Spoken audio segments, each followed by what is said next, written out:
On this week's show, Marvel Collector's Edition, Guardian of the Galaxy playset, and I Am Groot. All this and more on episode 52 of the Inside Infinity podcast. What's up, guys? This is John Vignacchi, executive producer on Disney Infinity, and you are listening to Inside Infinity, the first official Disney Infinity podcast on the net.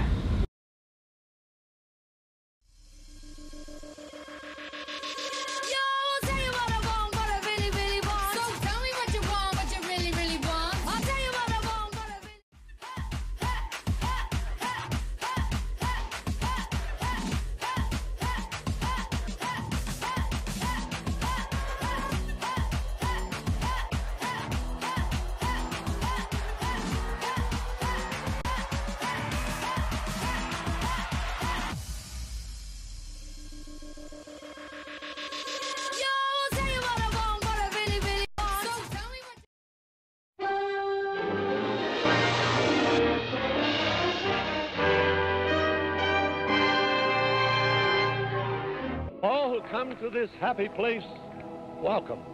We have often been asked, where do we get the ideas for our stories? We really start with a blank sheet of paper. That's what Infinity gives you, is the ability to be creative in a way that no one's ever seen before.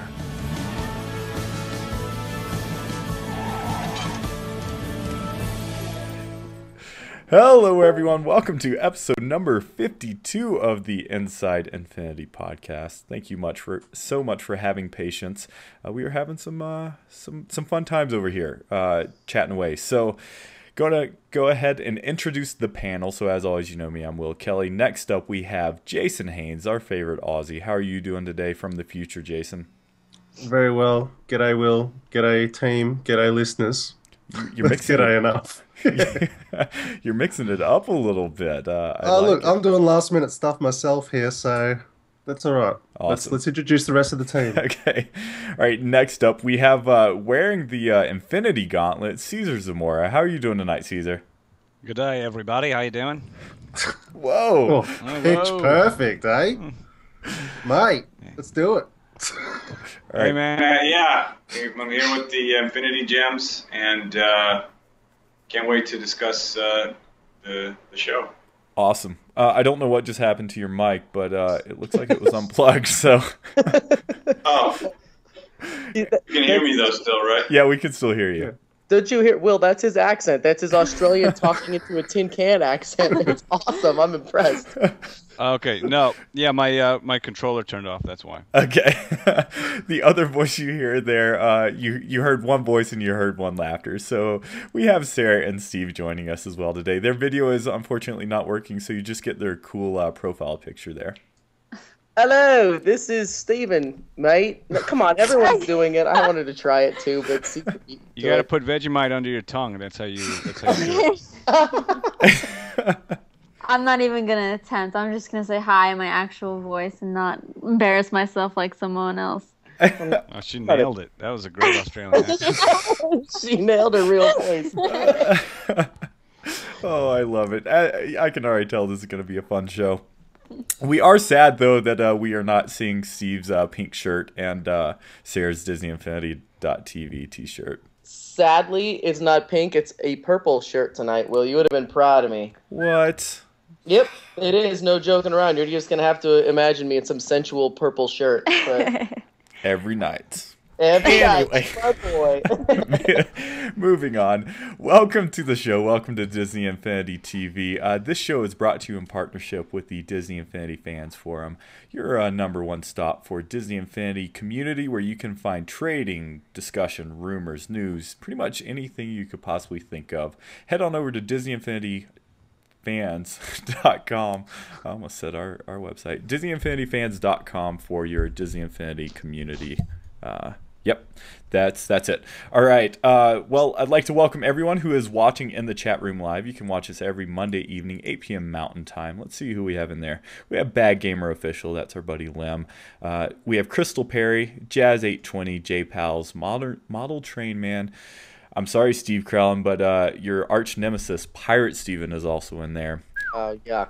Puds 2000 and what's up, Lloyd? I think Lloyd's in there too. So, welcome everyone. We appreciate you joining the live show, and feel free to pipe up at any moment to either tell us how amazing of a job we're doing or how badly we're doing and correct us.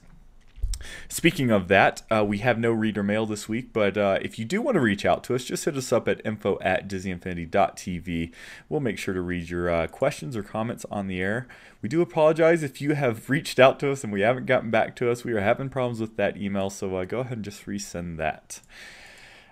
Since we don't have any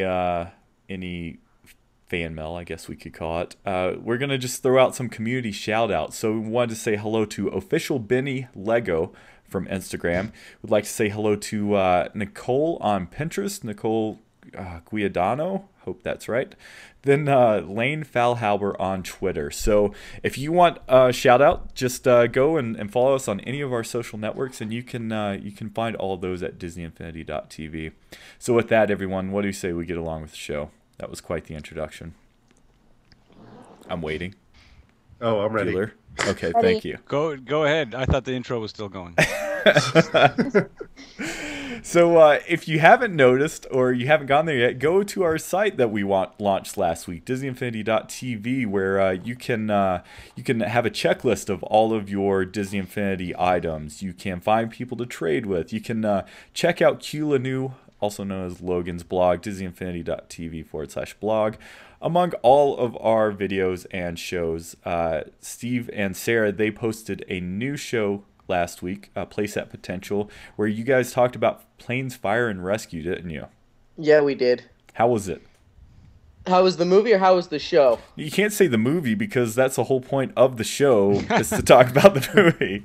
Exactly. That's what I was trying to feed into. You're welcome for the segue, Will. But no, the show that we did was great. I happened to look at it this morning. There's 150 people watching our show. Isn't that awesome?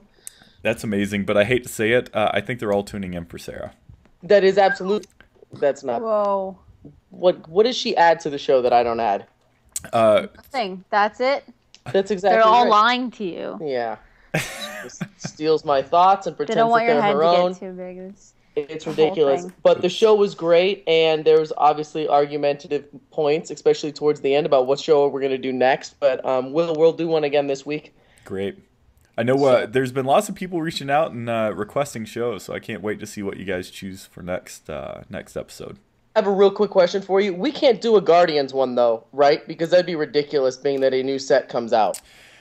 Jason and I did a spoiler cast of Maleficent when it was released. I mean, part of it's a spoiler cast, so I would say, why not?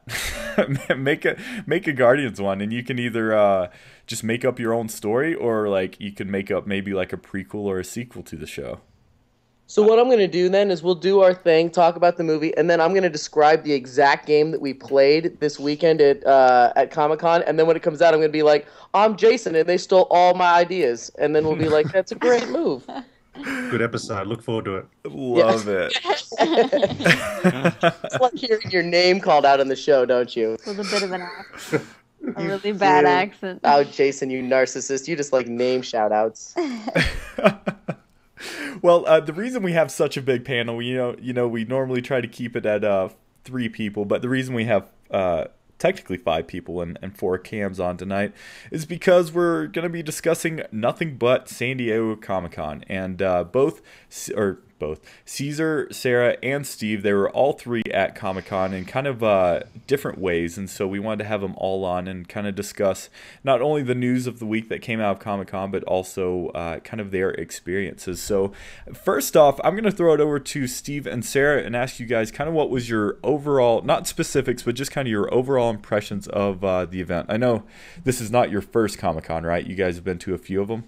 It's my second. It's my 4th. Whoa, 4? Yeah, this You're is like- the 4th one I've been to. You're an expert. I'm a Comic-Con veteran of 4 years.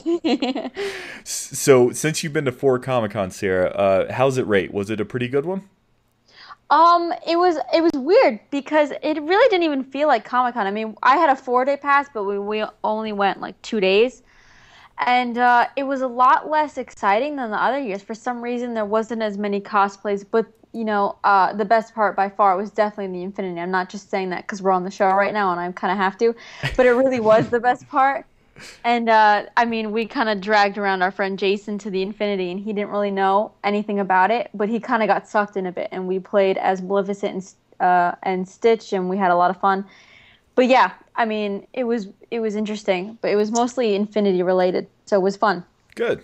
That's glad to hear that that made a highlight of your trip or your event. Caesar, have you been to other Comic-Cons?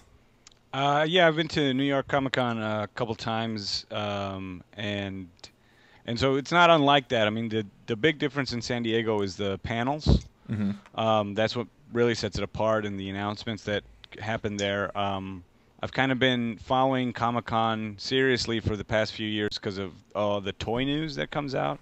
So actually, my highlight, my only reason to have gone was Infinity, but I actually ended up with a pass, so I walked the floor and did some stuff, and that's how I got the Infinity Gauntlet.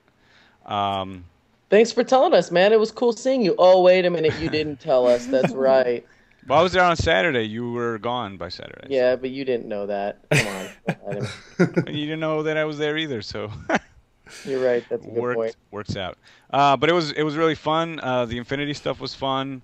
It was cool.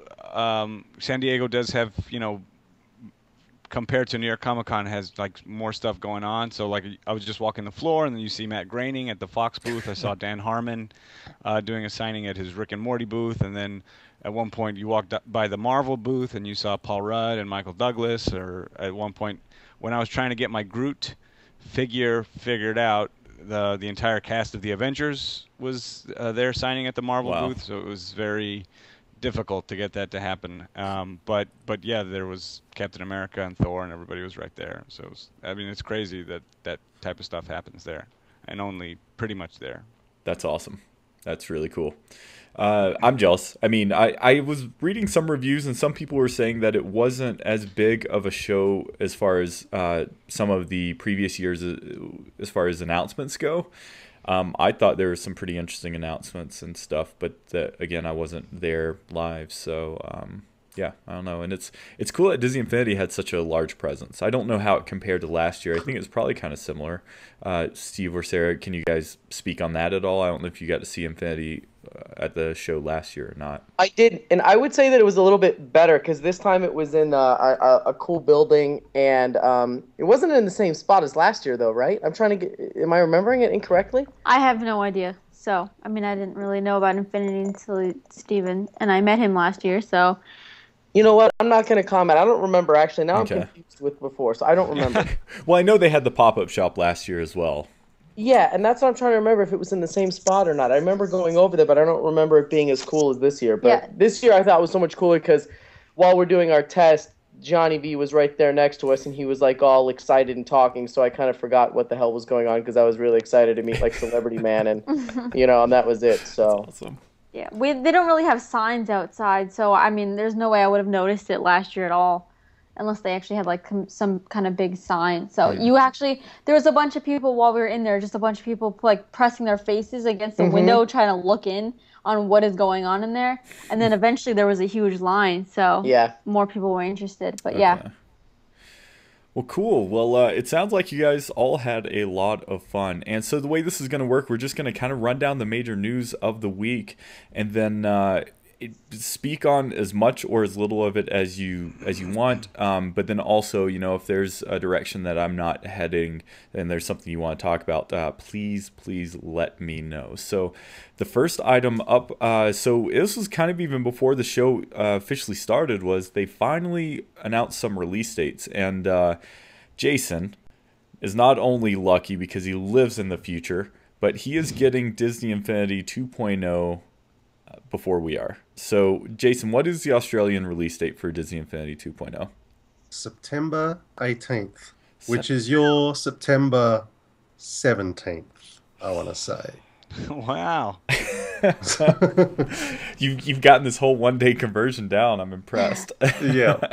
I can -1. It's impressive. Oh, that's funny. Well, yeah, so September 18th for Australia, and September 23rd, the Tuesday following, is the release date for for the US, and I unfortunately don't have the UK date in front of me, but we'll make sure to include that in the release notes. Coming straight off the heels of that was finally a showing of the Marvel Superheroes Collector's Edition, which I have on screen here. We are finally getting a good picture of this thing, and this thing is ginormous. It lights up, and the reason we haven't seen it prior to Comic-Con is because the only picture that existed was this guy right here, and oh, there you go, right there. Next to JV, it was an unannounced figure, and there's even a spot for it, which is kind of interesting. I'm surprised that they're shipping without a character to go in that spot. Did any of you at the show, did you have a chance to take a look at the collector's edition base? Oh yeah, it's in a big glass box. It was in the pop-up shop. Yep. Was it? Yeah, and then on the day I was there, they added Loki to the case. Did they add it? Yeah. I mean, I got to see Loki up close. It was a hand-painted prototype, and he had the chip, but he didn't have the little like plastic.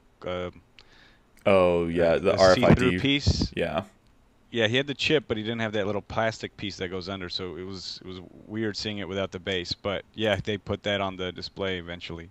Awesome. It was really nice figure. And the collector's edition is pretty. I wouldn't get it even if I had a PlayStation, just because I wouldn't know where to put it. It's huge. So I brought up on screen, Sarah and Steve, I brought up the picture that you guys actually took of the base and the case. So you guys think it's pretty cool? Yeah, I pre-ordered that while I was there. You did. You pre-ordered the collector's edition. I pre-ordered everything. I pre-ordered everything I could possibly get, and we held up a huge line. Yeah, we did. It was awesome. People were so aggravated behind us. Yeah, I got the collector's edition, and I'm kind of having a little bit of buyer's regret because when you see how big that thing is, I have no idea where I'm gonna put it. I would need a table to the side because it's not narrow. It's a giant circle. Like, it's big. The table I have now, it literally will not fit on it. So I don't know where I'll put it. And you got the PS3 version or the PS4? Well, I have a PS3. This leads into our discussion earlier. I have a PS3 now, but after discussion with both of the producers that we worked with, I bought the PS4 one, so I have to buy a PS4 in the next 2 months. Oh, couldn't you have gotten it like a bundle, the collector's edition with the PS4? They didn't have it on the pre-order thing there. Yeah. I had to order that piece and separately. It wasn't as a giant thing, so. Is that right, Will? Because that's what they were telling me. Well, there's not a PS4 bundle. There's only a PS3 bundle, which is interesting. And it does not include. There's no bundle that includes the collector's edition either. So. Oh, okay. Which is kind of a bummer. But I am proud of you, Steve. I know we talked about that after you talked to some of the producers. My credit card is too. My credit card's proud of me too. I remember when I bought, I was like, sweet, I didn't do so bad this con. Oh my God, wait a minute. No, I spent $400 on Infinity pre-orders. And that's without the PS4. Yeah, that's without the PS4. Now we have to go get the PS4. Like, yeah, awesome. So we're going to have all of these awesome Disney Infinity things just sitting around until we buy a PS4. Yeah. Well, you know what? Good thing you make so much money as a cast member of Disney Infinity TV. Your salary is so high. Right. It's covered. Do they take goodwill and wishes at Best Buy? Because that's all I get from you, and I don't get any of that from Pirate Steve. Yeah, it's true, and that's only on a good day. That is very true. Well, we should probably mention where you can pre-order this thing and how much. Yes. Good job, Jason. Thank you. Way to go, Jason. Bring the show back onto where it should be. You know what? You're no fun, but whatever. That's cool. Call me the shepherd. What can I say? I'll just keep you all in line. See, I'm used to you doing this when you're not on the show. It kind of takes me back when you're on the show and you're keeping things straight. So how much is it in Australia? It is $250 in Australia. What? And you can only order it exclusively from ebgames.com.au. So get in there ASAP, because I've got a feeling this thing's going to sell out long before it actually launches. Okay. So and it's $250, but it's not too bad, because what's the US price? $180. $180. Mm-hmm. So, you convert that's probably about 190 Australian, so call it 200, but then plus tax. So what is it including tax?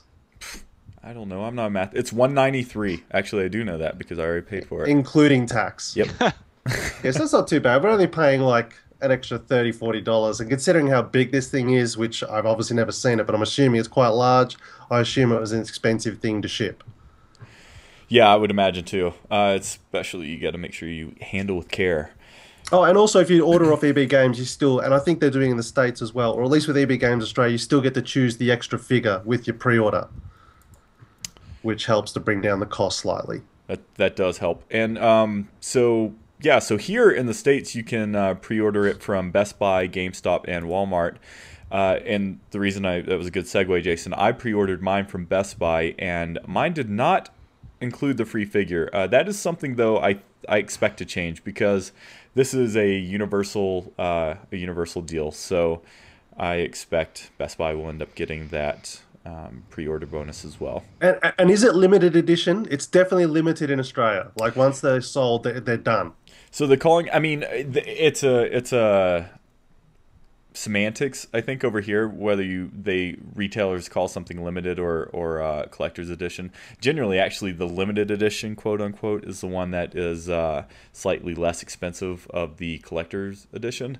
I would presume, though, I mean, you think it's going to be limited. I think it's probably going to be pretty limited, too. So if you are on the fence, you may want to go and get your pre-order in now just to be safe.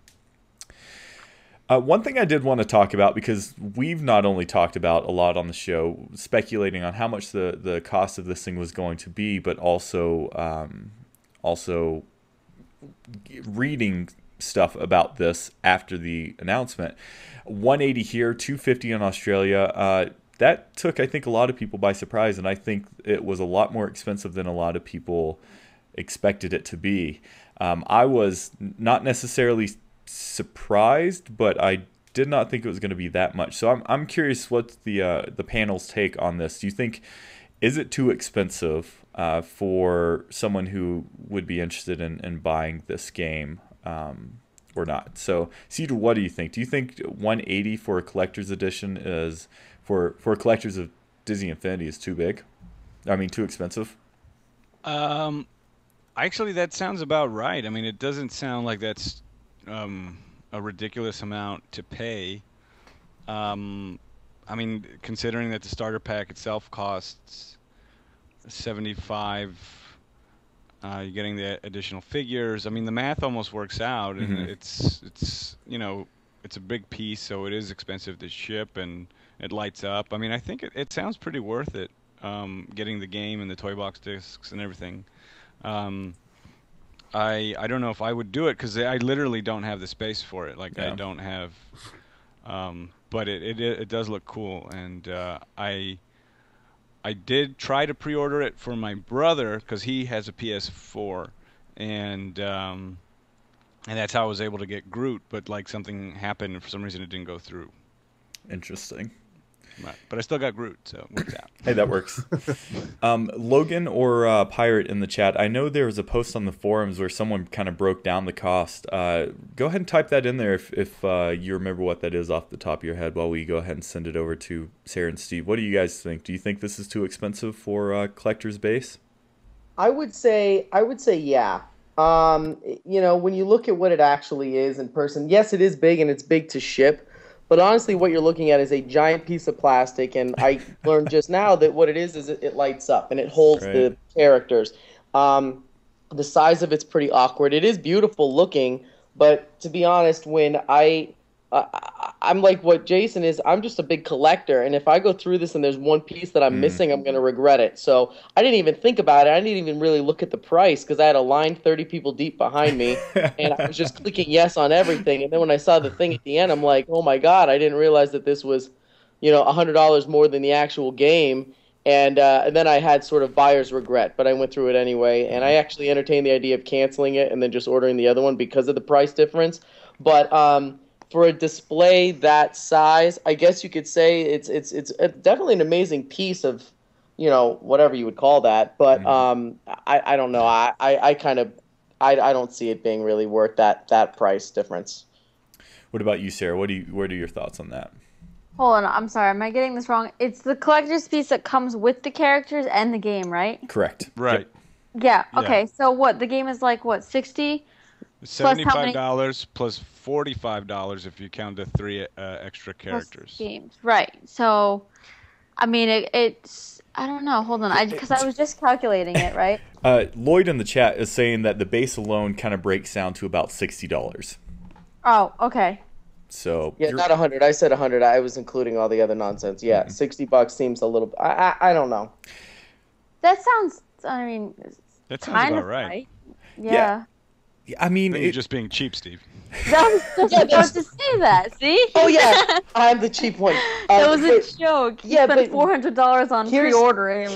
Here's where it's expensive. Is if you're getting the game and all the stuff at the beginning, instead of your total being $290, it's $370 or whatever it is after tax is done, and that makes it scary to me because I was not expecting to spend up almost $400 for everything, and instead, it's close. You know, when you're done with everything and all that's included, it was definitely steeper than I thought it was going to be. Yeah. So. Plus the PS4 for us because we're haven't gotten but I mean, it. say you already had that and you went through. I expected it to be less, and then when you're getting everything, it was a little bit of a stunner for me at first. Yeah. So if you break it down, it's $60. You think about it, $60 is that's another 4 characters or whatever. So that's something that kind of I wasn't expecting. It's not that bad. It looks great, but I don't know if I would recommend it or not. Well, and again, I think the wild card in this whole thing is that with Infinity, it's not just a collector's edition because it is also including tangible items that cost you money if you buy them separately in the form of these figures and the starter pack. Most times a collector's edition gives you the game and then something else like a statue, but because it also includes all these figures, it kind of changes the math a little bit. So Jason, your thoughts, you kind of broke them down, but you don't think it's necessarily too terribly much in Australian dollars? Australian dollars, it's a bit too much. But if I was paying the actual US conversion rate, I think it'd be fine. And to put it in perspective, I think the big issue for me is, I've pre-ordered it, but the big issue for me is that I'm not a massive Marvel fan. If this was a Cinderella's Castle display case that I could put the Disney characters on, I'd pay twice as much. That's a good. It's just all perspective, you know what I mean? That is a really good point. If they had an Emperor's New Groove one that was $200 different, I would be excited. So that is a really good point, Jason. Thank you for shooting holes in my theory again. There'd be a lot. If they had a light up castle, it would just be I wouldn't care what the cost is. I'd have to own that. So I imagine if you're a big Marvel fan, that this is a lot more attractive to you because you're excited to have it on display. Yeah, if you're like a Marvel guy that's not into Cinderella, this is going to be right up your alley. Like you, Caesar? Yeah, I mean, I already have the Cinderella dollhouse, so I don't need the castle. You don't need another one. Yeah, so. Oh, well, cool. Anything else about the collector's edition before we continue? It's big. Have we talked about the size of it? It's like $60 big. Shut up, Caesar. I think, you mentioned it. You said it doesn't fit on your table, right? So I can't really, I tried to kind of scale it with the figures. I'm looking around the room trying to figure out where I'm going to put it. So, but it's large, huh? Put it this way. I'm putting it in Lila's bedroom, and I'm having Lila sleep in my closet from now on. That's awesome. If I did get it, it would be cool. Instead of having the Avengers face the Frost Giant, I would just have Loki in the spot where they have Loki, and then have all the other villains facing outward too. So that would be kind of cool to use it as a villains display. That would be cool. Face. That would be cool. And then it wouldn't have to be 15 by 13. It could be smaller. I like that idea. Well, cool. Sure. So the next big piece of news that came out of Comic-Con was the Guardians of the Galaxy playset announcement. But the thing that I found the most interesting, did you guys see the new unannounced characters that was released? So I'm just going to go ahead and bring it up on here because it totally caught me by surprise. if you look closely there, it looks like Steve and Sarah are the new members of the Guardian of the Galaxy playset. Oh, Steve and Sarah, you guys can't see it, but it's your picture hanging out with Star-Lord. So my joke was completely not taken. No, but Guardians of the Galaxy, it's been leaked and leaked and leaked and leaked, and we finally got the official announcement, right? Which it looked okay. So from Jason and I, all we got to do was see the trailer, and we broke down the trailer. But the three of you at the show, you actually got to play the Guardians of the Galaxy playset. And I'll tell you this right up front. Sarah got to play it more than I think anyone should be legally allowed to play it. She said no to 3 little kids that were there trying to get the controller. I did. And then when we went over to the pop-up shop, I held the microphone and the camera, and she played it over there in detail. And so she got a lot of hands-on with this game. I think she's played it more than Johnny V has. You probably don't even have a need to play it anymore, do you? No, that's what she told me. She's like, don't buy it. I just beat it right now. Did you see I denied 3 children. No, there was a little boy that kept tugging on my shirt that I didn't realize. He kept asking can I play? And I'm like, oh crap, there's a kid next to me. I should probably let him play. So I did, and then I regretted it because he had no idea what he was doing. But no, I'm kidding. It was fun. It's like, where's the jump button? Where's the jump button? And I almost bumped him over and took it back, but no, I didn't play the playset. I just played the toy box. The toy box disc. Okay. That was pretty fun. Yeah, no, the actual game itself is really, really they talk how big the whole world is, but it's I'm telling you, it's like a whole other video game. It's incredible. I completely forgot we were just in one world, and he asked me if I wanted to switch characters, and then I played as Groot because he's my favorite, and it was the stuff that he can do is great. And then he put on Rocket, and then Rocket jumps on his shoulder just like the movie, and my head just about exploded because it was fantastic. And he brings out his two guns, and I was in awe because it was the greatest thing I've ever seen. And yeah, that was a lot of fun. And yeah, so I don't know. I mean, you play a little bit too, so. Yeah, I did, and she's downplaying it. The only 2 characters that work together on that one, like she said, are Rocket and Groot. But when Rocket and Groot are playing together, they do the thing from the movie where Rocket will jump on his shoulder and they can ride together and he can kind of shoot. But that doesn't work with any of the other characters. So that's awesome. That's extremely cool looking too in person. When you see him jump up there. The split, it's unreal how cool it looks. And I'll tell you, the PS4 version is the one that they had there, and we were playing on it. It is so dramatically different from the Disney Infinity 1 that we're playing right now. I can't even begin to describe. And the way that the guys, both developers that we talked to, and Sarah, who is a hardcore gamer, know this is a gamer's game.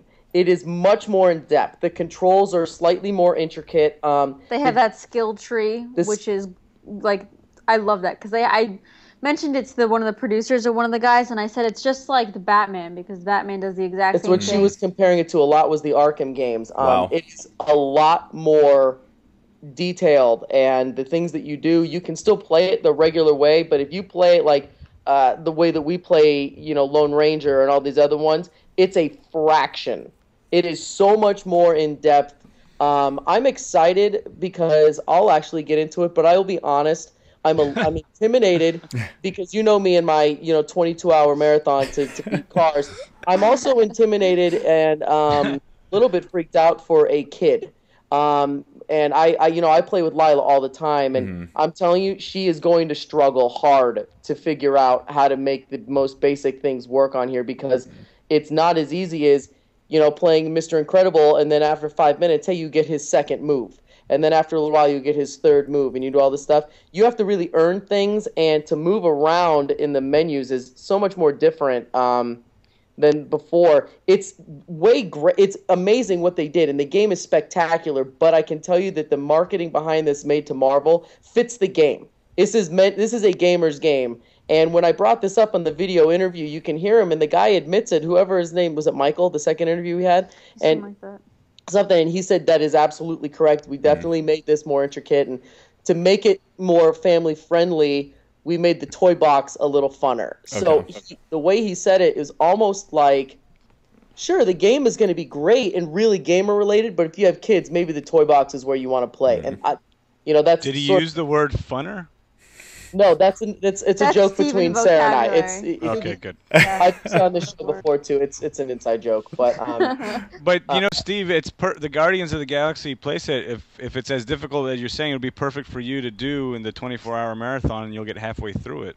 Well, Caesar, there's gonna be huge frustration coming from him. It's gonna be fantastic, and I'm not gonna help. I'm just gonna let him struggle. It's gonna be hilarious. Thanks for the sarcasm, and let me tell you, it's a 25-hour marathon. So thank you. You'll have an extra hour. I'll have an extra hour to beat level 1. I don't know, Steve. Like, I know we're giving you a hard time because, that's really why we do this show. It's not to actually talk about Disney Infinity, but it is a concern because the first game was definitely probably geared towards a more younger audience, or maybe an audience that isn't necessarily younger but isn't traditionally a gamer, like me, like you, exactly. And honestly, only in the company of you that you keep is that really an issue when you're on the show, but it's interesting because the focus is so much different this time around. It seems like Lloyd and I were discussing this trailer. Well, we did the breakdown, but before we did that, we were talking about how the trailer made it look like its own AAA game, and it's interesting to hear Sarah equating it to an Arkham game because that's a great thing because that is just a beloved franchise. Any of the Arkham games do really well and people love them, but B, it kind of shows the complexity of the playset, and so who knows, maybe this time around more kids will be playing, younger kids and kids and parents will be playing more in the toy box than they do in the playset, because it's pretty obvious that just by looking at that trailer, this is not going to be an MU type playset. Absolutely. Yeah. But let me tell you, they did something that I didn't know from hearing before. They have a thing in the playset. I think Caesar said this a second ago. You have discs now that you drop down in the toy box that launch games, and it almost sounds like there's challenges that we're used to playing, except more intricate. And I think there's 2. One of them is called Attack on Asgard, and then there's one. It's a mountain tower one. Right? Escape from the Kiln. Yeah. Yes. That's it. And that to me sounds like you're in the toy box with any character you want, including the greatest character of all time, which is Tinkerbell. We'll talk about that later. But you're in there, you drop down this, and you're in a game. And I believe that the way it sounds is like little kids can feel comfortable doing this. And I think that they did that as a really good response to this, because I'm telling you, Lila's going to stress out a lot playing Guardians. She's going to have fun because the characters are beautiful and the sound is great, but I'm telling you, she's going to stress. But they answered it really well by doing this other thing. And Caesar, this is what you played, right? Yeah, I played it a little bit. I didn't really get any background as to what I was supposed to be doing. There were like those new directional arrows that tell you where to go, and you're supposed to be like leveling up your sidekick or like throwing them around. It was weird. I was trying to play it a little bit, trying to get into it. I'm kind of saving my play time experience for when the game actually comes out. So I haven't really been too hands-on when I've been given opportunities to play the game. I just kind of taste it, just a little bit. But so I didn't really want to know too much. I was okay just kind of goofing around. But I don't know how they sort of explained it, where once you've passed the toy box discs, and this is going back way when we first heard about them, once you unlocked it under a certain character, then anybody else could come in. Do you remember that, Will? Yeah, something like that. They were kind of locked down until you unlocked it. So I don't know how that feature is going to work exactly, but when I was playing it, you could I don't know if it was the build or if it was the disc or whatever, but at that point any character could go in. They were just putting in everybody. Like I was trying to play with Star-Lord and Rocket, and then this kid was like, I want Spider-Man, and they put in Spider-Man, and it was just they kept switching it up, and so I don't know how that feature is going to work, but from what I played, anybody could go into that game. It's also a great way of getting around the kind of the rule that only playset characters only certain characters are allowed in the playsets, and so this is a way to kind of have a more or less a canonical way of playing with other characters, but kind of in those in this case Guardians of the Galaxy world or the Avengers world. Jason, so this is the first time we've seen some of these new figures. What are your thoughts on the figures? Do you like I mean, we've seen them leak, but this is the first high-res version of these figures we've seen. So what do you think of these figures? Do you like the way they turned out? Yeah, I think so. Again, it's hard for me because I'm certainly not familiar with the franchise, which I think a lot of people, that's the case, that this is the first time I've ever heard of Guardians of the Galaxy when the movie was announced, and so if it was tough Cinderella, for me to, he'd be all over. Yeah, if it was Cinderella, I'd be able to comment more. But they just seem to be the same phenomenal quality that I've come to expect from Disney Infinity, and I'm sure that they're spot on to. I mean, I don't know. Maybe, I mean, again, I'm not the person to ask, but does anyone know what these seem to be? Because as far as I know, there's no cartoon. So are these based on the comics, or what do we think these are sort of based on, or more on the movies? They're based. Well, it's kind of confusing because Marvel is very synergistic. So Star-Lord currently looks in the comics exactly the way he looks like in the new movie, and there's going to be a new cartoon coming from Marvel that's going to support Guardians as well. That they've already made appearances in Ultimate Spider-Man as well as Avengers Assemble cartoon, and they're going to be spun off into their own cartoon. And it's all sort of synergistic.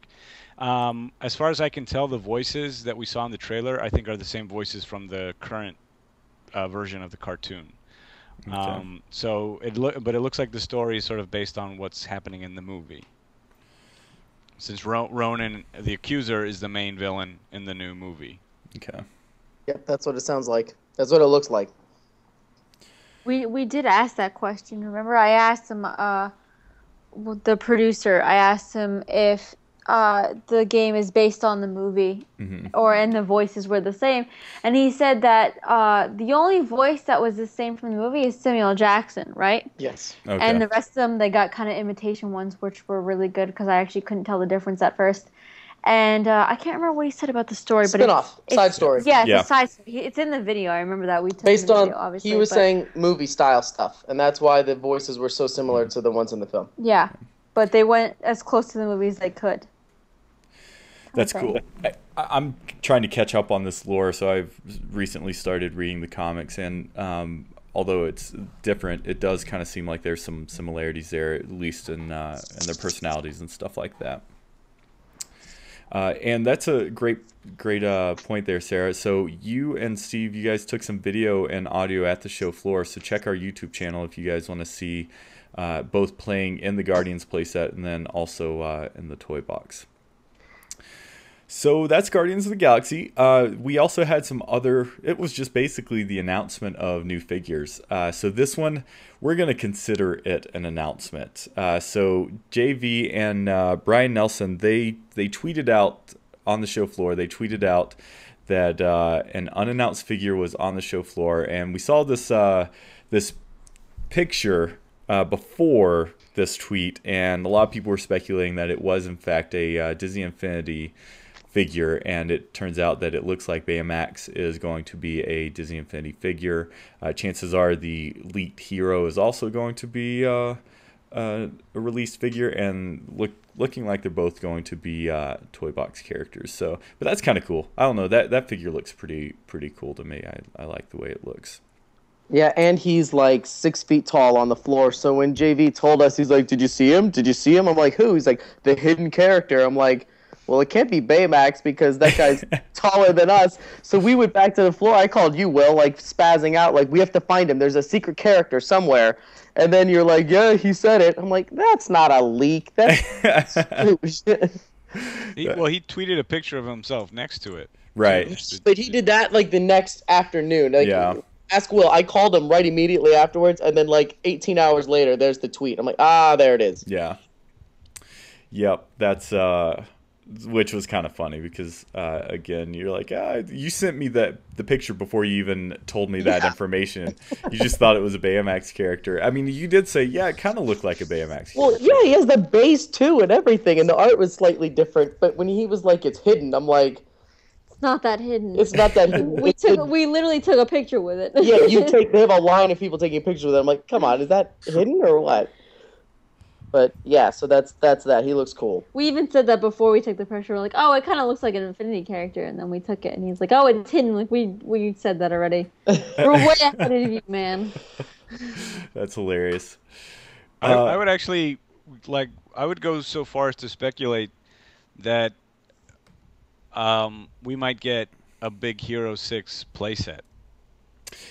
I'll tell you why I don't think that's the case. I think it makes a lot of... You're a dream crusher, that's why. I'm a dream crusher.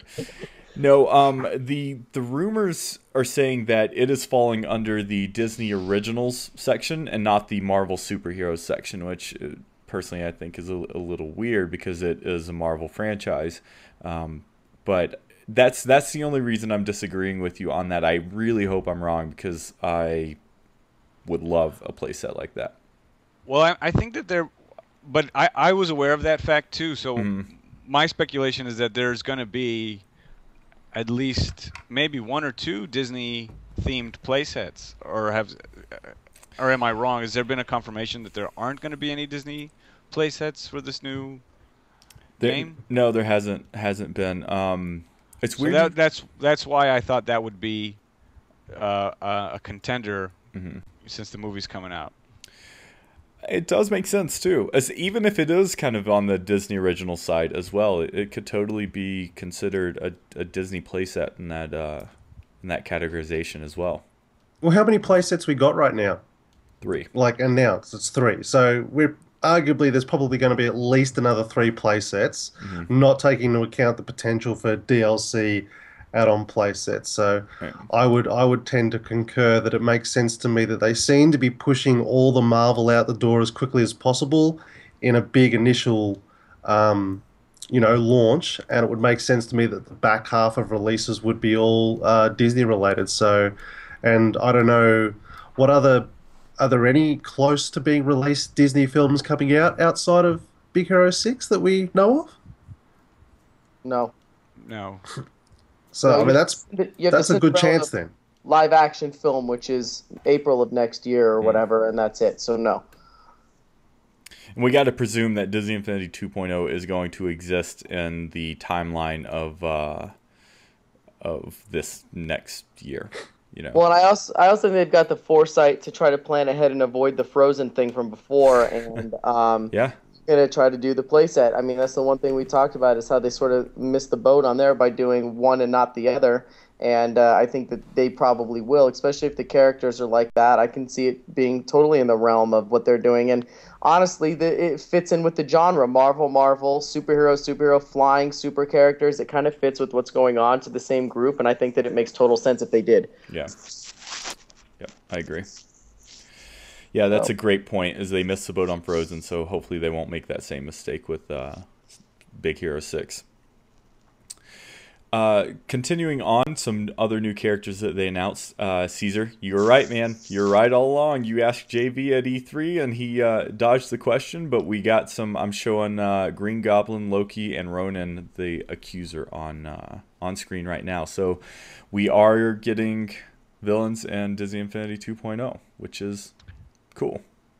Can I say? Yeah, go ahead. I asked the guy about, because Will sort of gave me some tips to ask questions, so I asked about Loki because it was right after he tweeted the picture and then tweeted the other one. He got so nervous, have I showed you the tree structure? I'm like, yeah, you did. He's like, well, have I showed you how to revive characters? I'm like, so you can't talk about it? He's like, let me show you what Drax is like to play with. His name was Christian. He was such a cool guy. On Instagram. He kind of he started laughing hysterically. He did. And then he's like, he tried to change the subject. Then he brought up. He was like, I saw the post too. Would you like to play Drax now? Yeah. And Sarah's like, no, I'm good. I like Rocket. Well, let me show you Gamora. We're like, all right. got it. Yeah, That's he kind of wonderful. laughed and kind of like, I'm not supposed to say anything about it. I'm like, we get it, Christian. Let's move on. We'll bug you about it. We're not gonna completely ruin your job. There you go. What's interesting about the new announcement is I saw a tweet from JV confirming that they will all be playable in the playsets that they're respectively coming from, and then he also announced that all Marvel characters there will be no toy box only Marvel characters. Oh, really? Is that Big Hero 6 included in that? I don't think so. Okay. I mean, since we already sort of covered that it's not Right. technically a Marvel release, but that means that we're up to 19. They said we're getting over 20. Yeah. So I don't know if and they keep hinting at we have a lot more coming. So I don't know if that's a whole other wave of a potential playset. But I know we're getting 3 villains. Maybe we'll get a couple more. And in the villains trailer, they pretty much confirmed another Marvel playable character. Yeah, I'm going to go ahead and bring that up right now. So why don't you talk? So there's some confusion online whether or not this is going to be an NPC or a playable character. Go ahead and talk a little bit about this. So you can barely see her, but there's a moment in the villains trailer where you see Loki fighting Thor, and in the background you see another character, and that is Carol Danvers' Captain Marvel, her modern costume. You can clearly see it if you compare it to pictures of Captain Marvel. It's clearly her. And what's interesting is I just tweeted you something, Will, and it was a conversation between JV and a few other comic book people, comic book writer Gail Simone and comic book writer Brian Michael Bendis and a couple other people. It was all a sort of a big thread, and somewhere in the thread somebody requested that Captain Marvel character, that specific version, Carol Danvers, and JV replied to it, "Oh, that's a really cool Captain Marvel character design." Like he sort of called it out. Mm-hmm. And Yeah. I retweeted it, tweeted it to you, and said we need to discuss this, and JV favorited that. Yeah, so what you said to him was ... that Captain Marvel looks pretty cool ... and then JV said that. Oh, you're right. I'm sorry. It's quoting him. Yeah, JV's the one who said it. I tweeted it to you to Right. remind you to bring it up and for us to discuss. And so JV saw that, and he favorited it. That's so awesome. And I had noticed that tweet before the villains trailer, and I saw it. I found it interesting. So I actually went back through his thing to find it and favorite it and retweet it so that we could discuss it now. That's cool. And here's the thing. Logan wrote a great blog article a couple weeks ago discussing female characters in Disney Infinity and how important that is. And there's obviously a certain amount of focus on that for Disney, and having another Marvel female character I think is huge, and sounds like she would be a good character. I'm pretty unfamiliar with her character, but just reading up on her today, it sounds like she would make a great addition. Yeah, she would be the first superpowered female that we'd have in the game. Yeah. Yeah, so that's cool. And one more thing, sorry. Yeah. She in the comics, she's part of the Avengers, and she's also part of the Guardians. Oh. So, and with that sort of confirmation that there will be no toy box only characters, it's possible that she will have missions and possibly at least one of those playsets. That's interesting. So last week there was a video floating around. Actually, it was a Studio Gobo video interview that the forums did, and the person they were interviewing said that it kind of went something like this: all characters, or you have 2 toy box characters. I mean, 2 crossover characters from each property, and so he said for the Avengers, you have Iron Man, and for Nova, you have, for Spider-Man, you have Nova. And so it kind of led to some speculation that the Guardians playset would have multiple characters as well. But never mind, you said she's part of the Avengers, so. But it's possible, because she's in the comics, she's from both worlds. She got her powers from the alien race Kree, which is what the what Ronan the Accuser is. I mean, it's Marvel, so there's always everything's always tied to something. But I'm just saying that it's not it's plausible. Right. Totally. Well, that's cool. Hopefully, she becomes a character, and seeing those other villains is huge. That was a cool feature in the first game, is being able to play as a villain against a villain. So that's exciting. Let's continue on here. So next up, we got some Gravity Falls info, and Steve C. I must apologize publicly to both you and Pirate. I knew you'd like that. I started watching the show this weekend, and this show is awesome. And I am so bummed out that the creator of the show at Comic-Con said there will be no figures coming out for 2.0 that is Gravity Falls. And hopefully that is a smokescreen and that is not actually the case. But we do know of a few Gravity Falls items here, so I'm going to bring them up on screen. So While you do that, Will, Yeah. can I kind of point out something that might support that statement that he made? Yes. It's the art on the power discs. So right now we're looking at the power disc. So what supports It's that? just the art is not in the Infinity style. It's in the style of the show. That's a good point. Yeah, it's straight out of the show. Yeah, I mean I don't know if he would. Why would he say it if it wasn't truth? But it's still a bummer, nonetheless.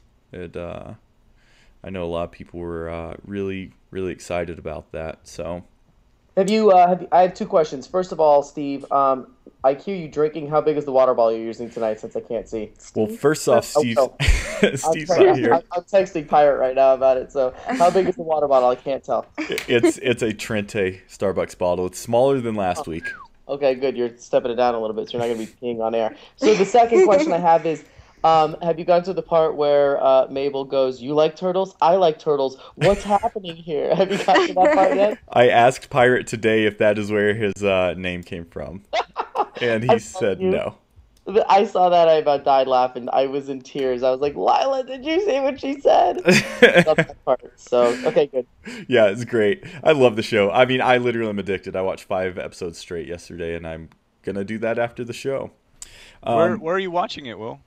Because I haven't seen the show either. We'll talk and I've been offline. wanting to. Okay. We'll talk offline. So he's doing something weird. So the Gravity Falls power disc, we got 3 of them, and Caesar, I know you got one of them, right? You actually got the Mabel's Kittens for Fist power disc. I pretty much I broke the news on those at E3. Remember? Yeah. I told you about those. I played. Yes, you did. I played with them as Captain America, and I was told to not do that. And then, I was able. Everybody who got, it was For the D23 event, so everybody who was there for D23 got to. Caesar, your controller died. Oh, my controller died. Sorry. I kind of like it like this. It's cool. It's like I'm talking to 1920 Caesar. So. Come on, boys! Support our troops. Buy war bonds. So everybody who was at the D23 event, they got that, and they got a signed poster, and they got to take a picture with Alex Hirsch, the creator of the show. What was confusing to me is I saw several people getting the textured and the ground, the sky and texture discs, and I didn't know how they were getting those. How that happened. I got Did two you see blind... that, Steve? Yeah, I got 2 blind packs, and I was like, "Aw, sweet, this is what everyone's talking about." And then I opened it up, and I'm like, "This is not what everyone was talking about." This is not Gravity Falls. This is not what I wanted at all. I mean, I got blind packs too, but they were all Marvel. But those were the Marvel ones. Yeah, but that's what where's we got. everyone getting the other ones? That's ridiculous. Someone said what? Who said Gravity Fall booth? I'm like, who had their own booth? Yeah, what's his name was there? Who was it? And actually, Caesar got his picture with him. Adam Hirsch, is that it? Alex Hirsch. Yeah. Alex Hirsch. Good for you and Caesar. I got a picture with chubby, overweight Merida on the floor. Did you? Nope. You win. I You win. win, Steve. Thank you. So here's that picture of Caesar. It's awesome. I just love your face, Caesar. Alex is like all into it, and you're just like no smile. Well, I mean, I don't watch the show. Okay. Yes, this is why you're on the show. You're to back up Will. I don't watch the show, and so I'm not like a fan of the guy. Right. They just said, "Oh, would you like to have your picture taken?" And I wasn't gonna say no. Right. I was the first dude in line, so I wasn't gonna say no, and I didn't, so I was like, yeah, well, sure. I just wasn't ready, Right. No, I totally. It was just weird. And then there's another level of awkwardness is I actually applied to work on the show. And I never heard back as a writer, and so I was like, should I mention it? And I was like, no, that would be weird. Can I say this without sounding rude? They made the good choice because you don't follow up with the show at all now, Caesar. This is ridiculous. Do you watch Phineas and Ferb? Do you know? I started to watch Phineas and Ferb, and I liked Doofenshmirtz and the Perry stuff. This is, Will, I want you to take credit here. This is where Pirate Steve, Sarah, and I really come in because we bring the reality into the show of what's relevant today. That's true. We make fun. We know our stuff. We know what we're talking about. Totally right. That's for a bad thing. No, I can't argue with that. Sure, and that's all the knowledge you need for a game called Marvel Superheroes. You just wait until the Dog with a Blog game comes out, and then you're going to feel really stupid, Caesar, because I will make you look really bad. You're right. I can't wait. And then the iCarly game. And Girl Meets World. Yeah, Girl Meets World. I can say that because I've actually watched that one. Yeah, you do.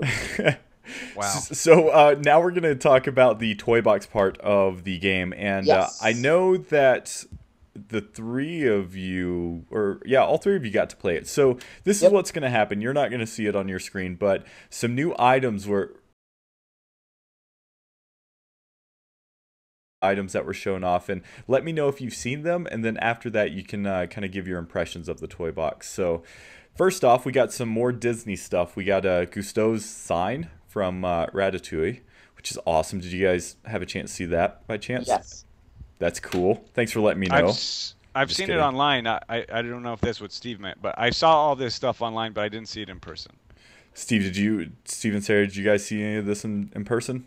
Well, if you send it, we see it. Yes, we saw it. Awesome. No. Yeah, okay. So that was one item. Another item here is, and I actually got, you guys gave me a hard time about this. We got a Gravity Falls building, the Gnome Stump, which is awesome because I saw that episode. But it's not the Mystery Shack. I was surprised by that. No, but who knows what that may be. True, I gotcha. Hopefully, yeah, who knows. We have the London house from Peter Pan, which looks pretty cool. That I like. That looks really cool. That did look cool. Grandmother Willow Tree. Help me out on this one. I recognize it's been a while. From Brave. Pocahontas. Nope, Pocahontas. Pocahontas. Oh. Cool. All right, that's a good one. We have Mulan's fireworks tower. Awesome. Which we've seen that in the show, or in trailer breakdown, so glad we got that. This one looks really cool. And actually, I think we saw this one on trailer breakdown as well. Aladdin's Oasis. So another Aladdin thing there. Looks cool. What else we got here? We have Small World Facade. We saw this one on our last trailer breakdown too, and this one made me really excited. Anytime I see Disney Park stuff, I get really, really stoked. And I called that one at E3 too, remember? You did, yeah. You saw it on the wall.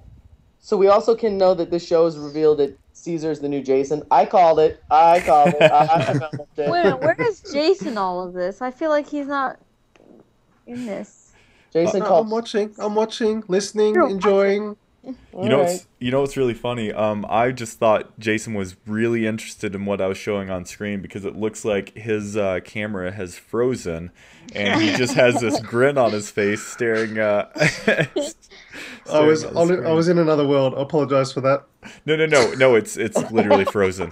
It's literally frozen. Yeah. Oh, okay. Here's another cool Gravity Falls item. Gravity Falls giant footprint. You can actually see this in the title sequence. See, I pay attention. I'm getting there. You gotta give me props, Steve. It's only taken a little while. Here's another awesome one. Space Mountain was shown off, and this thing looks ginormous. That thing looks really sick. Yeah.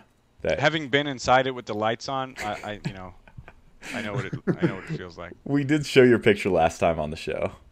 I appreciate that. So yeah, so that is some new items that we're seeing at San Diego Comic-Con on the show floor. I do want to thank an Instagram friend on that.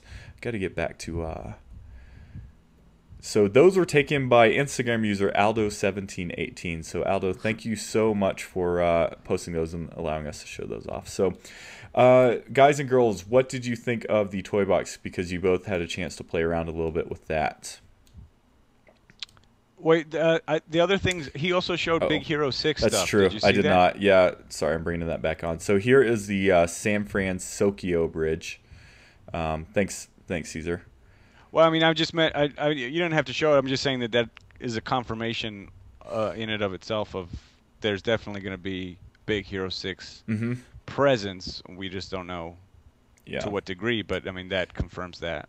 Yeah, so we got San Francisco Tower, San Francisco Bridge, and then also San Francisco Flying Green Turbine. And yeah, that is a great point. This was a big deal because it's showing more Big Hero 6 stuff in the game.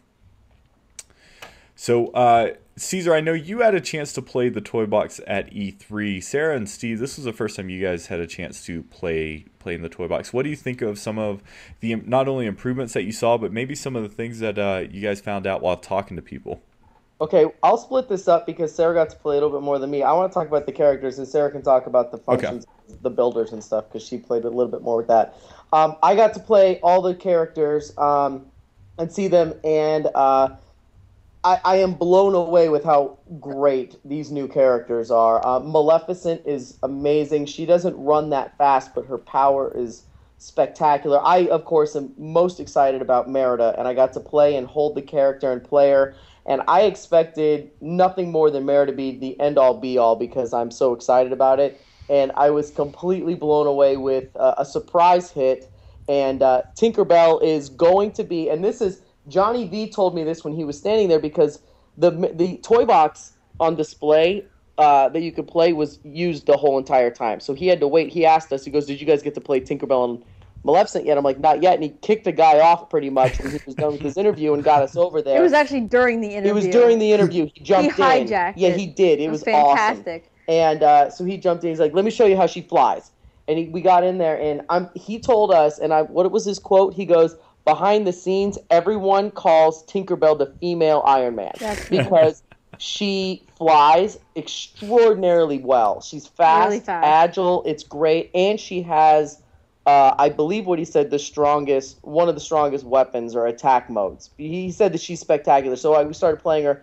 She is going to be everybody's favorite. I promise you, she's going to be a toy box hit. She was one of our favorites by far. By far the best one that I played. She hops around when she walks. She doesn't walk normal. She hops, and it's adorable. She's adorable. But when she starts flying, the ability for her flying up and down it's unbelievable. I'm telling you, if I'm building a toy box, there's no way I'm using a non-flying character when you have somebody like that. She's great. Super fast. So she's spectacular. The Merida is amazing, and Will, you know this. My favorite point of the characters is their voiceover, and the Merida voiceover is spot on. She's adorable. Her bow and arrow thing is great. The way that her dress and her hair moves when she runs is great. And I was not blown away by Stitch, but that's also because I don't really like Stitch the character that much in the first place. Sarah played him more and thought he was great. Maleficent, her power is she summons all of these ravens, and what happens, it's really cool, and I think you see it on the video I sent you, the camera angle moves, so when you summon the ravens, the camera angle lowers, so you're looking sort of up her back, and you see more of the sky, and the ravens come over, and I can't tell if there's 50 or 100 of them, they make a big giant circle, they do all this cool stuff, and the motions behind the Maleficent character, also she flies too. She has the wings, and Johnny V told us that they added the wings last minute. They weren't planning on making her fly, but the last minute they added them. So she's also great, but I thought the characters were fantastic. I was seriously impressed. Did you fly with her? Did you get to see the wings? Oh, yeah, definitely. That's what he hijacked the interview for. Because we talked to him about signing the things. And he's like, hey, because we were telling about how awesome it was. He goes, hey, did you see Maleficent's wings? And we're like, no. He's like, oh, I'll show you. And he hijacked the entire interview just to show us. Yeah, this other guy was hilarious. doing it. He goes, hey, can I steal this? And the guy's like, "Yeah, you're Johnny V." He's like, "Yeah, nice to meet you. So here's Maleficent. This is how she flies." Yeah, he did a voiceover. He pretended to do a voiceover, and it was really funny. And then he stopped and looked at us and started talking to us again. It was really amazing. It was great. So we did get to play her and see her fly, and it is great. So the characters that fly are, I'm telling you, for Toy Box people, you're not going to want to play Merida, because getting up and flying instantly is going to dominate. You cannot go back to walking. Dude, there's no way. And it is easy now to jump in a Dumbo or something and fly around. It takes away extra steps. You're just going to do it. So the flying characters are going to destroy in the Toy Box. That's funny. I wonder if they're going to upgrade the Buzz Lightyear's jetpack. I wonder if that's. Do you know what I would do to have elevation functionality? Control?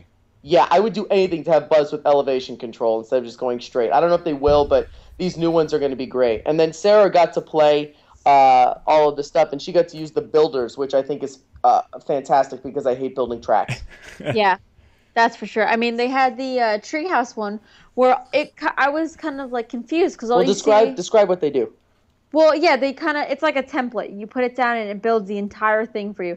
So, I mean, he had this like little tree stump, and I was like, all right, that's a tree stump. And he put it down, and this ginormous tree thing was built, and I was like, oh, okay.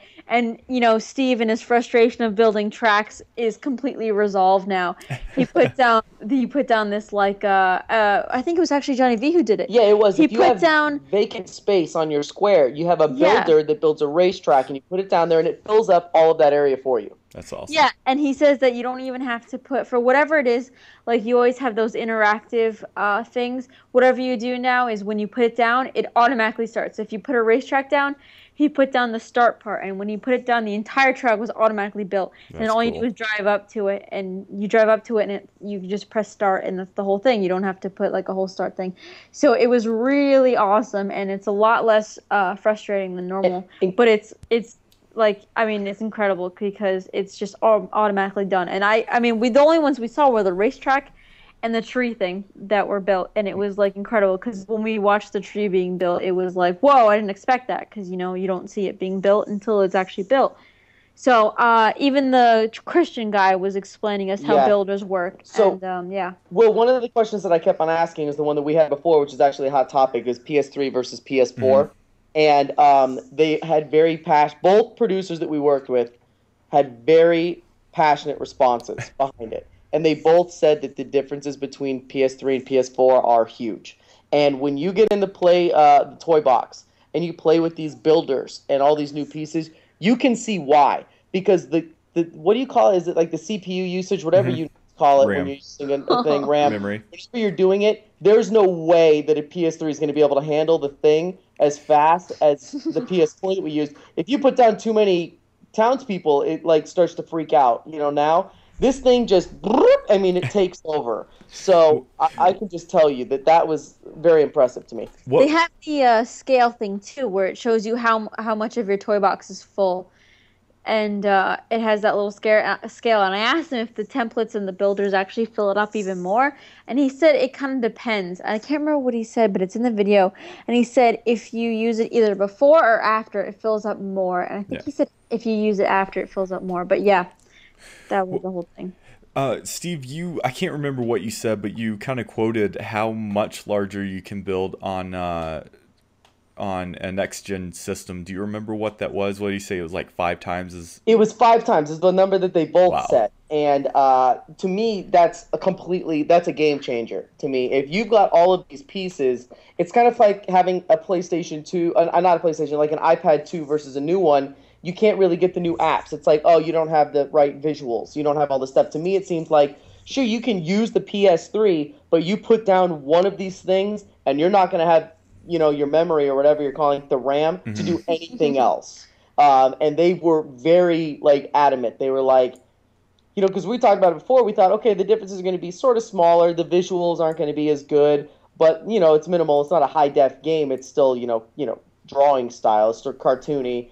And I thought, okay, maybe that's how it is. They were both like, no, the differences are big, and you're going to notice it in your gameplay in the games and really in the toy box. And you can tell because the things that they've added in the toy box are very interactive and very more specific. And someone like Pirate Steve that builds a lot of these toy boxes, he almost described what he does specifically. He was like, the people that build the toy boxes and they do it all the time are not going to be able to do anything remotely close to what anyone using a next gen is going to do, because it's so much bigger and the pieces are so much more intricate. So yeah, it's like he almost used Pirate Steve's name. I thought about that twice. Yeah, it seemed like he was talking about people Pirate. like Pirate Steve. He's like, big jerks like Pirate Steve. It's something kind of like that. But no, so the one thing I took away from it was, hey, guess who needs a PS4? Because I'm not going to be able to play to the utmost.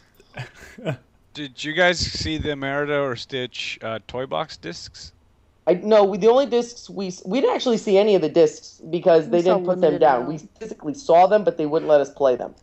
We kept doing the special attacks of each character because we saw like Stitch's special attack and then the but then they booted us off pretty quick. To go to our. You kept harassing people for the Merida one. I did. I wanted to play it was Merida hilarious.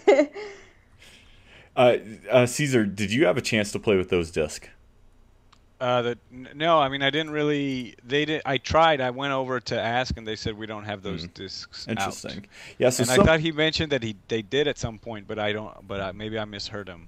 Someone had it, but yes. So Stitch and Merida are going to have pyramid discs, kind of like the Dungeon Crawler, the Escape from Kiln, and the Avengers Asgard Tower Defense game. So who knows what these two games are going to be? And I'm showing it on screen for you guys since you can't see it, but they're going to be powered. Pyramid disc as well. Caesar, did you have any thoughts on the toy box? It sounds like Steve and Sarah had a blast and got to play around with a lot of the different characters. Did you have much of a chance to play with or anything kind of catch your eye outside of E3? Yeah, no, I mean I think I played it more on E3. I just sort of played the Guardians toy box disc. I didn't really play anything else. I was kind of very distracted by that Comic-Con that was happening just a few blocks away. So I wanted to go there, and I kind of once I kind of got a lay of the land of the D23 event and was like, okay, this is it. And I was able to get the discs and everything. I was like, you know what, I'm just gonna go back to the convention floor because I literally could have spent the whole day there playing the game, but I knew that I would be missing out. And I was there with some other friends, and I wasn't expecting to get a pass for the floor. Yeah. So when that opportunity presented itself, I was like, well, I should take advantage of that. And but when I was on the floor, I got this exclusive. This was in a toy. I got this, and I got something else that you would appreciate, Will. I'm worried. It's not. It's a giant blender bottle playset piece. Dude, are you serious? You have a Jack Skellington Nightmare Before Christmas action figure set. Yeah, it's there's this company. It's called Funko, and this is it's called the Reaction figure line. Okay. And they specifically make figures in this sort of retro style. These are going to be at retail, but this was a San Diego exclusive. It comes with a different head sculpt, and it comes with Zero. Sorry. Now it's actually... Hold on just a second. Okay. Now we got it on screen. That is... See it? Yeah, that is too cool. And they're doing a whole series, so you can see the other figures in the line. So they will be publicly available. Yeah, online. Probably your best bet would be to check out your local comic book shop. Hitting soon. They have a Rocketeer figure. Oh, I have it here. Okay. I reviewed it on Action Figure Insider. But they're all in this style. So they're supposed to look like 70s and 80s action figures, and it's really cool. This is really nice. Those are going in my pocket. Or my room. My Roomo collectibles. Dude, that's awesome. I thought you would like that. Thanks for showing that. Hey, Will, you have the pictures I sent you earlier, right? Since I can't show you video of what I've got. Yes. Okay. Which ones are you referring to? The Rockin' and Group. Yeah, gotcha. Okay. So everyone, that's going to be our Comic-Con discussion. Before we move on to our last news item, does anyone have anything else to discuss? No. No? No? Any other fun stories that you may have? No. Well, just a fun side note. Johnny V had no idea where to sign the Rocket Raccoon, and I told him the tale, and he started laughing, and he's like, "That's a good idea." So we did. So just a fun side note. That was all me. Awesome. We have you to thank for that. That's right.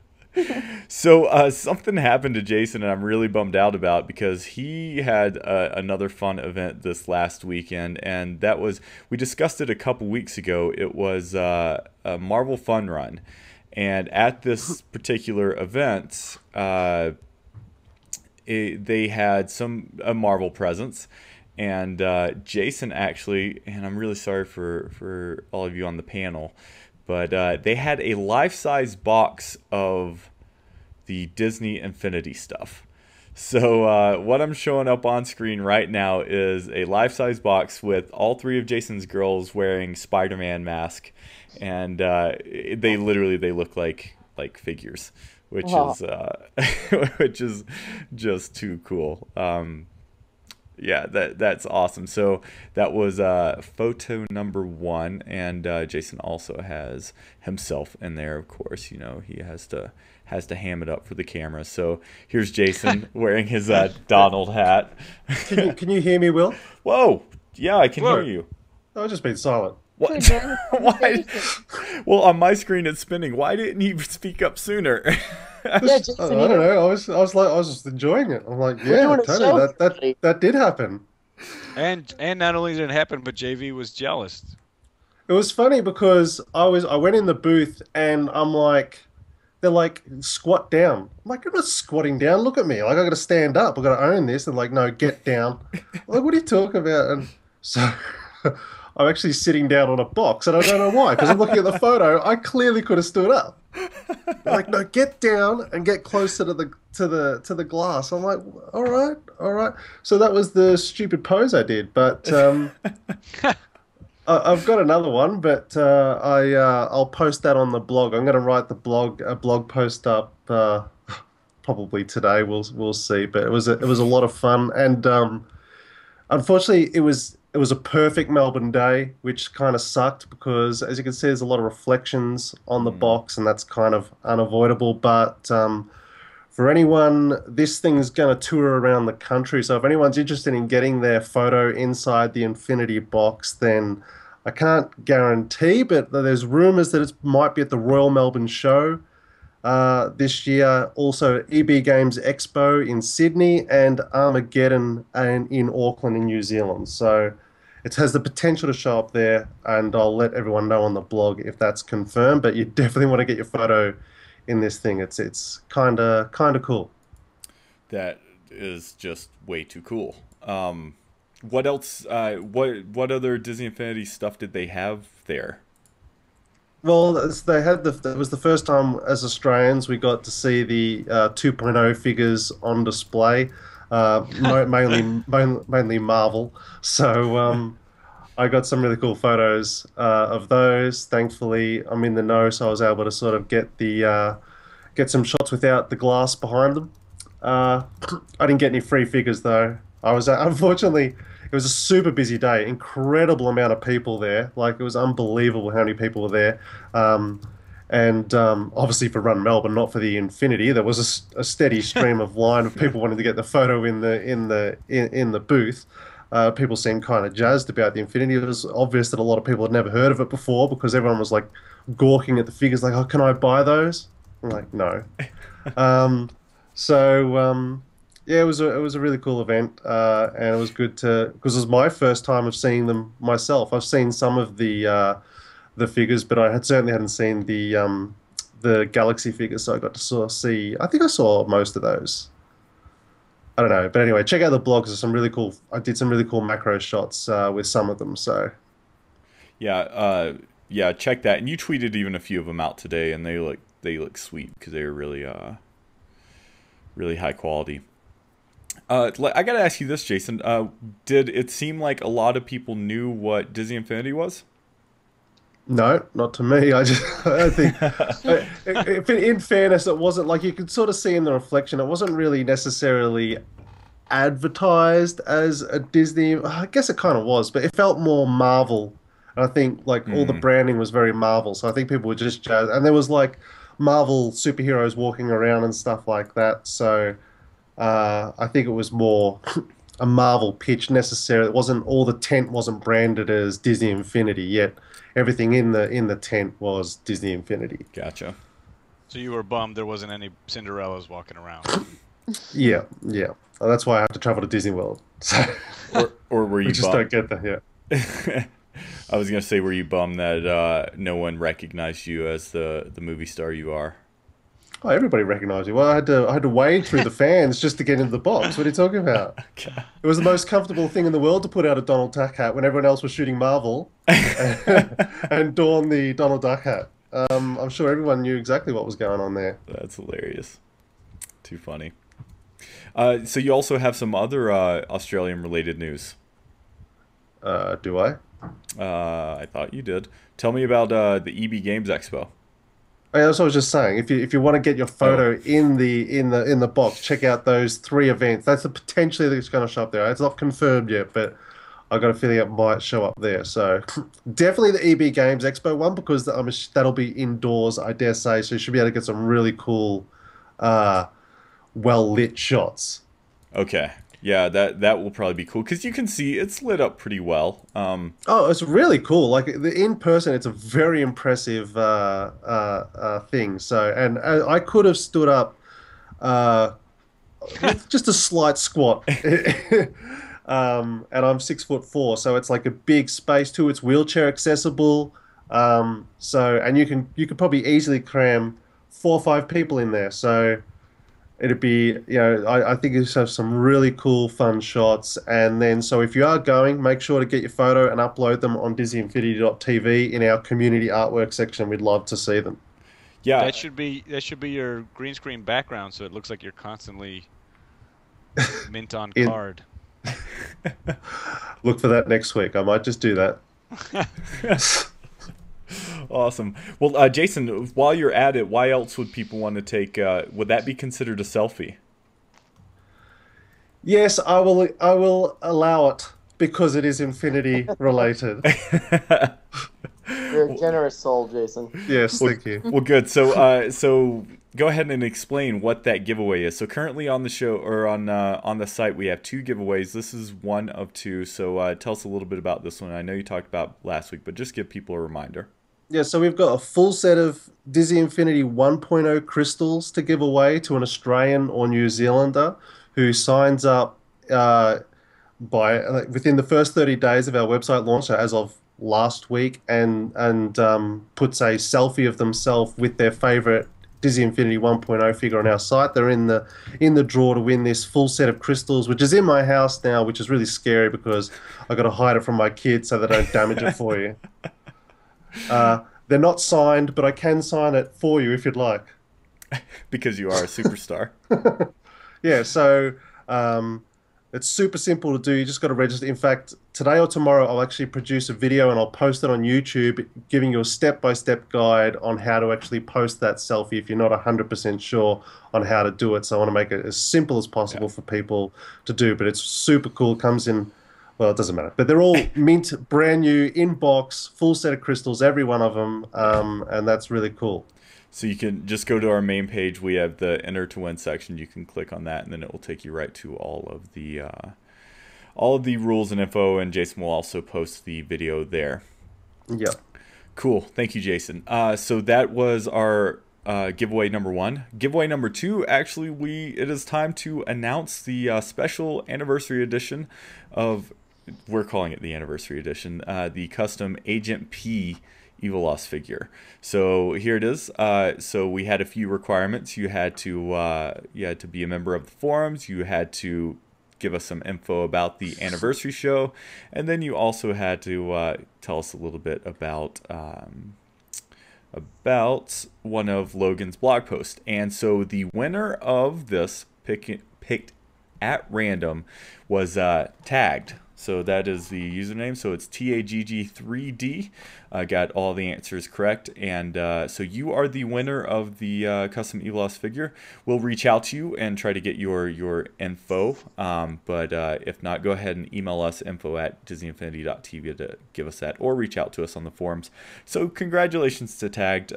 Sorry for those that did not win, but you know what? There is always another chance at another giveaway, and thanks to Steve C and Sarah, that chance has come up quicker than we may have originally thought. So what do you guys want to introduce this giveaway, since you are the ones who made it possible? For sure. Now, I didn't know, do you have a specific guideline? What do we do? Like, do you have a thing for it? Or what? So we have a competition section on the website. So we will post the rules shortly after the show on what it requires to enter this. But I will tell you this, since Sarah and Steve are the ones who helped get these figures to give away, it is going to involve the Playset Potential show. So it is definitely going to involve the Playset Potential show. We're going to watch it now. Let me ask you a question, Will. About 4 months ago, I did a thing where I tried to win a Disney cruise resort thing at that Ulani in Hawaii. Mm-hmm. And like, sure, everyone can enter. You have to watch this 20-minute infomercial. And at one point, we're going to give you the password, and you have to type it in. And they don't tell you when. Can I do something like that, where I'm going to drop the password in at a random moment so that everybody actually has to watch the show? But here we are now. We're in an infomercial now. It's a great show, though. Come on. It's hysterical. Come on, it's fun. Emperor's New Groove was way better than Plain. Well, I tell you what, Steve, are you going to do a Guardians of the Galaxy playset potential this week? You tell me, because now I feel weird about it, since there's actually a playset already. You're going to do one, and you will have something in that show that will be part of the giveaway. It only makes sense since the two giveaways are a Rocket Raccoon and a Groot. So we'll post all of the rules in the competition blog post on our site, but it will involve this week's Guardian of the Galaxy playset potential show. All right, wow, you guys are generous. You guys are really in the giving spirit. Well, do you have pictures of them? I want to be a giving guy too, Will. What? You want to give some? What? Seriously? Yeah, I'm gonna save it for the 25-hour thing. But in order to help, it's about donation and it's about being charitable, right? It's about people helping out. It is. So I'm gonna announce it right now. I'm not a fan of Gravity Falls, so I have an Alex Hirsch signed poster. Ooh. I think a listener that is a fan of Gravity Falls should get that, and I think if they donate and they help out during the 25-hour marathon, that should go to somebody. That is awesome, Caesar.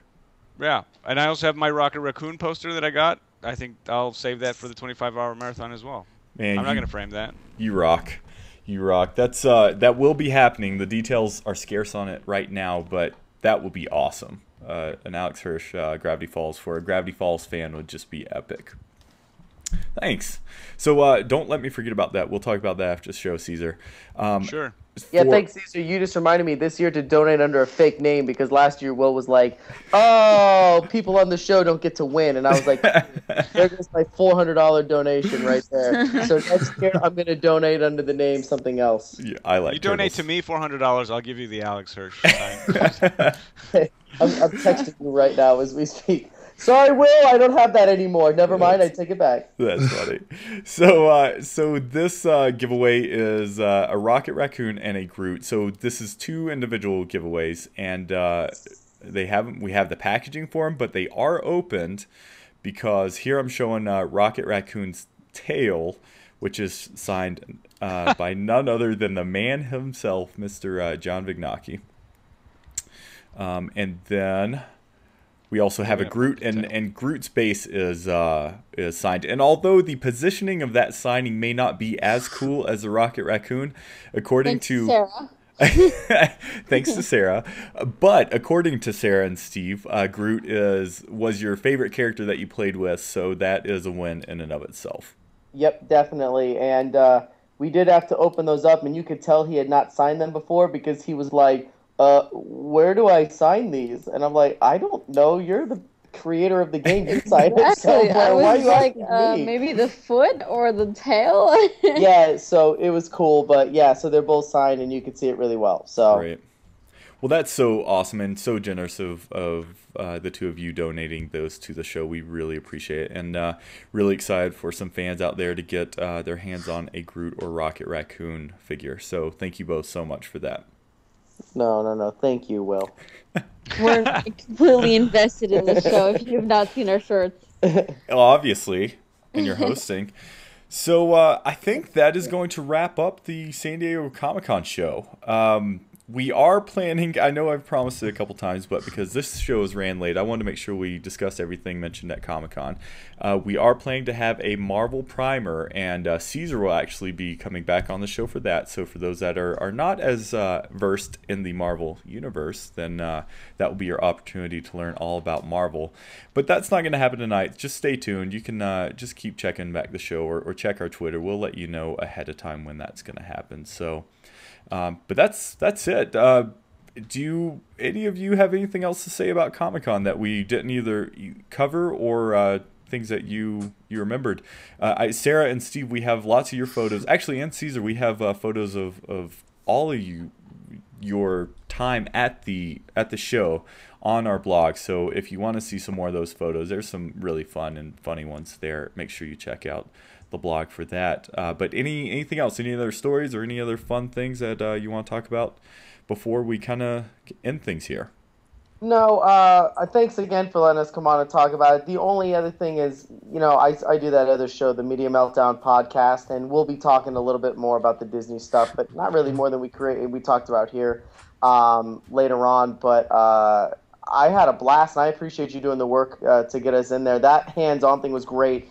They were really nice over there. Christian and I believe it was Michael were stellar at helping us out. It was really cool because my friend Jason was with us and he'd never done any of this before. And we walked in and they were like, "Do you want sandwiches and cookies and chips?" And I was like, "What did we just walk into?" There's a whole buffet. I'm like, did we just walk in like a time warp thing where they actually give a crap? Because we just came out of Comic-Con where you wait 4 hours in line for a keychain. And here we walked in and it was like, "Here's a sandwich, and you want to play the coolest game ever." We're like, yeah, that'd be great. So it was a lot of fun. Thank you very much to all the people over there at the pop-up site and to the guy, whatever his name was, Christian, at the one on the inside. It was a lot of fun. And it was Scott, too, right? That was the one guy that we met. Yeah, is that Scott his name, was Will? really cool. Scott, was really nice, and he's the one that hooked us up with the interview. I mean, you guys hooked us up, but he's the one that helped us and kind of guided us around when we were there, and it was really awesome. It was kind of cool because it was like knowing a celebrity. He's like, "Oh, you know Will?" We're like, "Yeah, we know Will." We know. He's like, "I know Will." I'm like, "Yeah, so do I." Yeah, Scott. I want to thank Scott too. He was really cool. Yeah.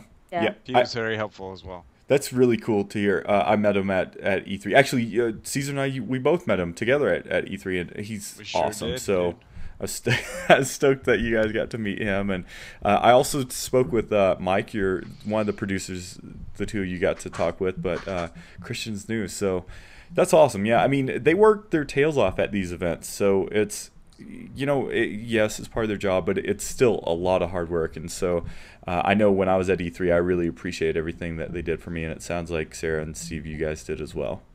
Yep, definitely. Yeah. And Caesar, sorry. There was another. Yeah. Scott was very helpful, and a guy named Joe, who was just working there for the day, was really helpful. He's not really part of the game, but he helped me as well. So awesome. They're really good at helping you. Sweet. Cool. Well, let us know if you guys think of anything else. We were keeping pretty close contact while you were there, so I don't think we missed anything. Sarah and Steve, really appreciate the two of you coming back on the show yet again. And thank you not only for coming on the show, but for repping Disney Infinity 2 while you were at San Diego Comic-Con with your awesome t-shirts, but also getting us this really cool info and getting those 2 giveaway figures. Yeah, it was cool when we walked up with the shirts. The one guy the producer, and I keep on saying it, his name is Christian, I hope it really was, but he loved it. Then the other guy came over there that was doing the pre-orders. He goes, where'd you get those shirts? And Christian was like, those are ours. And I'm like, no, they're not. Those are ours. We made them. He goes, well, I mean, they're representing the show. Well, yeah, I told really Christian. cool. Christian's like, hey, have you ever played Infinity? I'm like, do you not see my Do shirt? not see the shirt. I turn around and I'm like, you see Agent P is on my back right now and it says my name. And he's like, oh.